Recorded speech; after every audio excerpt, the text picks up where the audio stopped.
Hello there everybody, and welcome back to another video. Today in this video we are going to be breaking down / reviewing Chapter 10 of The Mandalorian. Let's crack on into it. Okay, so before I start this video, there will be spoilers ahead for the next video. I will give you now 10 seconds to click off the video if you have not seen it. So yeah, you've been warned. Let's just 10 seconds starting from now.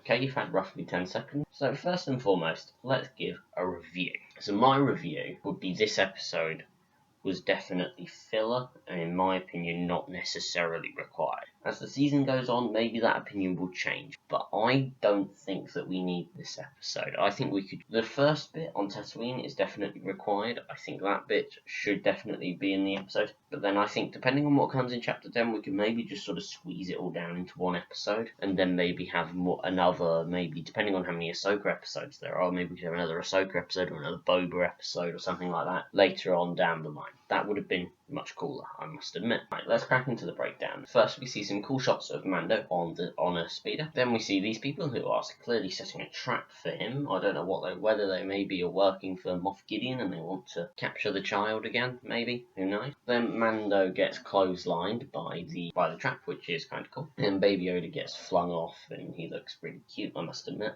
Then Mando fights off the two bounty hunters, which is kind of cool. Now, maybe these guys were sent by Boba Fett to retrieve his armor, and maybe Boba Fett was lurking somewhere in the background, but he didn't really want to appear. Once he realized that it was going south, he was like, you know what, no. Because without his armor, he could never take on Mando and win. No way. In my opinion, no way. I mean, others may maybe disagree, but there's no way that Boba Fett could take on Mando and win if Boba didn't have his armor. No way. So then this guy who threatens Baby Yoda with a knife and says, Mando's like, you know what, there's a lot of value in this wreckage, take what you want, just don't hurt the child, because if you hurt him, there's no way for you to escape from me. Who we can assume is a rogue Jawa, but I think that he also made a cameo in The Force Awakens, which is kind of cool. He says to Mando, you know what, I want your jetpack. I'll give you the child if you give me the jetpack. So Mando does his ask and gives him the jetpack. The child runs back to Mando, and then Mando basically drops him off the jetpack and kills him. We can only assume at least he's dead, we're not really sure. And then they just look at each other and he's like, nah, I wanted you back and I wasn't going to let him get away with my jetpack, so, you know. Then the jetpack lowers itself down, and then it kind of just lowers it down and then falls over, which is kind of funny. Then we see Chapter 10, The Passenger, which again proves that the rumoured leaked names for the titles that came out 6 months ago, maybe now, were incorrect. Then we see Mando walking back to what we assume is Mos Eisley with his armour, and Boba's armour and the meat and stuff, over what looks just to be a part of the old speeder. And I don't know why he's not wearing his jetpack. That seems a bit strange to me. Why don't you carry it down there? It should be easier to carry it on his back, but I don't know. Then we see some Jawas arguing in the background as Mando enters a cantina. That's kind of a cool little throwback to A New Hope and Return of the Jedi, because, you know, it just is. Then we see the mechanic lady, who I have forgotten the name of. I apologise. Yeah, I've forgotten the name of her. We see her and she's like, yo, you found a Mandalorian and then you killed them. And he's like, nah, I just killed a crate dragon in return for this armor. Which is, yeah, kind of cool, I must admit. And she's playing sabacc with this guy who looks like a giant ant. And he says, you know what, if you pledge for me, if you put down 500 Republic credits for this round, then I will tell you where some Mandalorians are that you can go to. Or I know somebody who knows where Mandalorians are, but she can take you there. So obviously Mando agrees, because he can't refuse to not see other Mandalorians. And then the mechanic lady wins. Now tell me her name down in the comments, because I've completely forgotten. She wins, and she's like, I hope that crate dragon meat's good. I don't want any maggots in it, which is... I don't think anybody wants any maggots in their meat. Then we see the meat being roasted by what looks to be a pod racer engine, and I believe you can actually see this somewhere at Galaxy's Edge, so kind of a cool little thing to that. I personally have never been there, but you know. Then the mechanic lady basically says, right, well, the client's out there waiting, they know where, their husband knows where the Mandalorians are, you need to take her somewhere.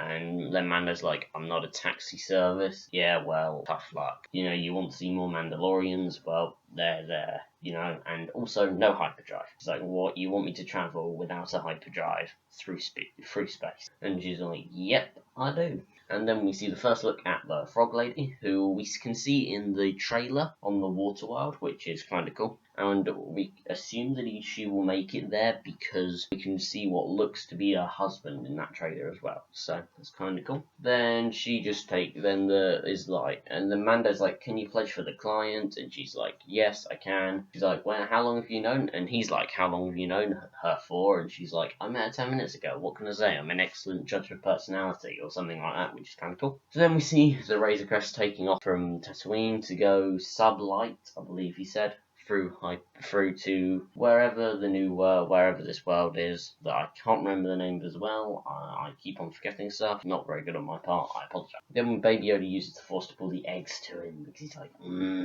frog eggs, and he loves to eat frog, as we know. And then Baby Yoda eats one of the eggs, which I can't exactly say I'm surprised about. He seems to eat everything. I don't know why. He seems to be obsessed with eating. Then Mando tells him off like, no. You cannot eat those eggs. Those are not to be eaten. And then they go to bed, which is kind of cute. There's a lot of like daddy Mando shots and like relationship bonding between Mando and Baby Yoda in this episode. Then the New Republic arrive and they're like, have you got your transponder active? Can you send us like a code of code, yeah. And then they're like, were you by any chance involved in a prisoner breakout? And then Mando's like, and he leads them on a chase through to the ice world, which everybody previously assumed to be Ilum, but actually now, having seen this episode, it is definitely not Ilum, a random ice planet with a random canyon on that means absolutely nothing. But I mean, it could still be revealed that this was Ilum, but I highly doubt it will be. Then Mando crashes the Razor Crest and it looks like he's escaped from the New Republic, which is good. But then he falls through the ice and crashes even more and absolutely wrecks his ship. And then we see some shots of how badly damaged the inside actually is, and like you can see that there's a massive hole in the side of the hull there, which is not good. And then Baby Yoda's caught eating the eggs again. He clearly likes frog egg. And then we see him here eating like ration packs, which this is another throwback to episode 5, The Empire Strikes Back, because Luke was eating them. And Baby Yoda's also like, what is this? Why are you making me eat this trash when there's those lovely eggs over there that I could be eating instead? Which is kind of funny. And then the frog lady tries to explain something to Mando in frog, but Mando's just like, no, whatever it is, I'm sorry, it'll have to wait till morning, whatever. And then Baby Yoda cuddles up next to Mando, which is kind of cool. Like I said, there's a lot of Mando Baby Yoda bonding in this episode, which is really nice to see. Then we see this droid, the one that tried to kill Baby Yoda, and we're like, what's he doing there? Especially after he was in the... Then we see this droid, the one that tried to kill Baby Yoda, and we're like, what's he doing there? Especially after he was in the thingy-mabobble at the start of the episode. In the recap at the start of the episode, he was in that as well, so we're like, what's he doing? And then the frog lady uses his vocabularator to translate what she's saying into universal or into English, and Mando's like, that droid is a killer, and then he's like, realizes that it's only her, and then she basically roasts him by saying that, well, I guess all the Mandalorian stories are just children's stories, not actually real. And Mando's like, nah bruh, I ain't gonna take that. So he goes out to fix the ship, and he's like, wow, this is damaged a lot more than I was expecting. Because like we can clearly see here that there's like a fuel leak, and which I think he already had if you remember in chapter 5. But yeah, it looks properly messed up here as well, like really, really bad. And then Baby Yoda's like, bruh, she went off that way, go that way. And Amanda's like, why don't you just come over here and help, you stupid thing. And then, Baby Yoda runs off and Mando runs after him, and then we see this cute shot from the trailer, which also proves that that ship wasn't a gunship, like I previously speculated that it might be. Go check out that video, by the way. It's in like one of my breakdowns or something of the trailers. Yeah, go check that out. So then he finds the frog lady keeping her eggs warm in some hot water, and Mando's like, no, you need to get back to the ship. It might not be safe here. He helps her put the eggs back in the canister, but Baby Yoda wanders off to go and eat another type of egg. This time a spider egg, which is probably not very, considering then the mother of the spiders are not very happy, and I apologise if you have arachnophobia. I personally don't, but that amount of spiders did considerably freak me out. Then Mando uses his charges to blow up this spider, and I'm pretty sure this spider's dead, and the other one that we see later is actually a different spider, which so goes to show that there's more than just one mother spider thing on this planet. And then Mando ignites his flamethrower and just absolutely roasts the spider. Then they run back to the ship, get on the ship, and then Mando's like, you know what, right, I gotta try and take off. But all of them try and cram through the doorway, and then Baby Yoda, tragic happens, and Baby Yoda gets one in his head, but he's shot off, but the spiders are shot off by the frog lady. Then Mando just absolutely disintegrates the remainder of them. And then he tries to take off, but another massive spider lands on him. Yep, not very good. This is personally, whereas if I was Jon Favreau or Dave Filoni, I would have taken the story down different routes to what actually happened. So in what actually happened, basically, the New Republic come along and they kill it. They kill the spider, what have you. If it was me, personally, I would have had Mando kill the spider. Just similarly to how he did in the first chapter, just take his pulse rifle out there and just electrocute it off the ship. I personally would have had him do that. That would have been kind of cool. But, hey, it's not my story. That's just my opinion. So then we see them and they're chatting, and this one's actually Dave Filoni, who's made another cameo, which is kind of cool. And in the background, his droid is definitely another R5 series, which is quite interesting. And they're basically like, you know what? Amanda's like, well, am I under arrest or not for the breakout of this prisoner? He's like, well, you should be, but you did help save some lives, and you captured 3 of the other people who were wanted criminals. So I think we'll just let you go for now. He's like, how about you help me fix my ship, and then you guys go, and then we all go, and they're like, how about you get that transponder activating, and we won't blow this hunk of junk out the sky next time you see it when we're patrolling this sector. Which is kind of savage, not gonna lie. So then the New Republic, they blast off, like, bye-bye, see you later, crash landed, yeah, we don't care, see ya, which is kind of funny. Then Mando pressurizes the cabin because that's the only bit that he can pressurize, and then he takes off and just about manages to get out of the same hole that he entered in, but it looks really, really badly beaten up as the Razor Crest. Now another thing, I saw this theory in a comment on somebody else's video, that actually that there's a new ship has been advertised as a unlisted sort of private ship, and there's no photo of it or anything, as a toy. And some people have speculated, is Mando gonna get another ship, because this one's obviously pretty beaten up.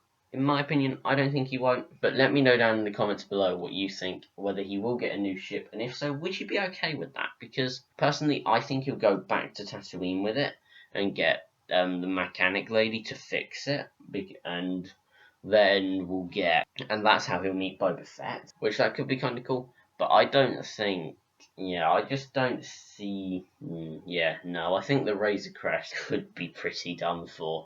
Or maybe he'll meet, or maybe Sasha Banks will be playing Sabine Wren, and Sabine Wren will fix it for him with his help, similarly to how Queel did in Chapter 2, which that would be kind of cool, but I don't think that will happen. So then the Razor Crest blasts off out of the planet, and they go, and we see Baby Yoda eating another one of the eggs, which is kind of a cute shot of him. And then we see that the right engine is very, very heavily damaged, similarly to how it is in the first shot of the trailer, and the hangar doors open and stuff, and and that is it. There wasn't very much happening in this episode. This episode, in my opinion, was very, very much filler, and could have been shrunk down to 10 minutes worth of footage, and then we could have maybe had an hour and 10-minute episode be chapter 2, and it'd be what happens in this chapter, and then what happens in the next chapter, combined into one. Personally, that's how I would have done it, but, I don't know, maybe after chapter 11 comes out, maybe I'll be saying completely different now. You know what, that chapter should have stayed as one chapter, chapter 10 shouldn't have been merged, but, hey, we'll just have to see. This episode was considerably shorter, and in my opinion, filler content, which I hate to use that word for Star Wars, because, but I don't know. That's my opinion, and I would like to thank you all for watching, and I will see you in a brand new video at some point in the future.